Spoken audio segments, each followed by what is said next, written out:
trade talks between Canada and the U.S. have resumed now that the digital services tax has been scrapped. However, there's still debate over whether the decision was a hit or miss for Canada. Joining us now, the Manitoba Chamber of Commerce's Elisabeth Saftiuk. Good morning, Elizabeth. Good morning. Thanks for having me. Well, thanks for joining us. Now, this digital services tax was a 3% tax aimed at tech giants like Google and Meta. That's what sparked serious concern from the U.S. president. What are your thoughts about the federal government scrapping this? Right. So the main driver behind that digital services tax was about tax fairness and equity. As you mentioned, large multinational tech companies were generating significant profits from Canadian users, but paying little or no corporate income tax in Canada.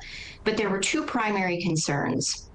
From a business community's perspective, the digital services tax would have been a self-defeating tax, and the burden would have been passed on to Canadian consumers in the form of higher costs.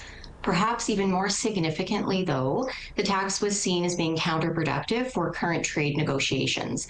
Trade negotiations between the United States and Canada seemed to be moving along constructively, but on Friday afternoon, President Trump abruptly ended all trade talks with Canada over this tax. So, in response, the Canadian government decided to withdraw the tax on Sunday, one day before it was set to take effect.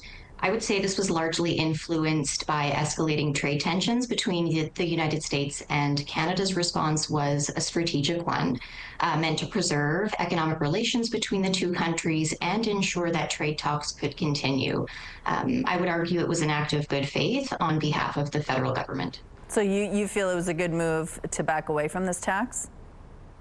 I think it makes sense in this case. It was the long view that the Prime Minister was playing. The most important thing in front of us now is solidifying a trade deal, and this is what it took, hopefully, to continue trade negotiations to get that done by July 21st. Trade talks are kept pretty private, though, aren't they? So we really don't know where they are at in terms of negotiations. Is that the case?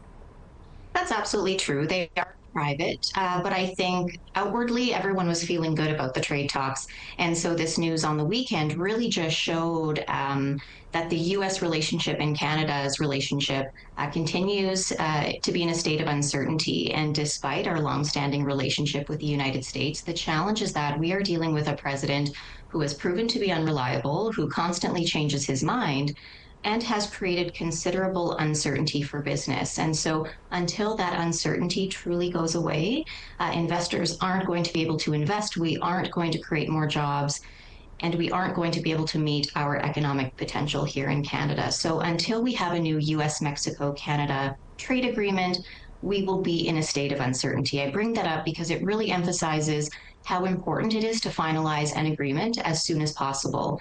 But despite all of this, to your earlier point, trade talks do appear to be back on track, and we remain hopeful that a trade deal will be finalized by the deadline the Prime Minister and the President imposed, which is July 21st. We've been talking about support Canada by Canada. Are you still feeling that way today?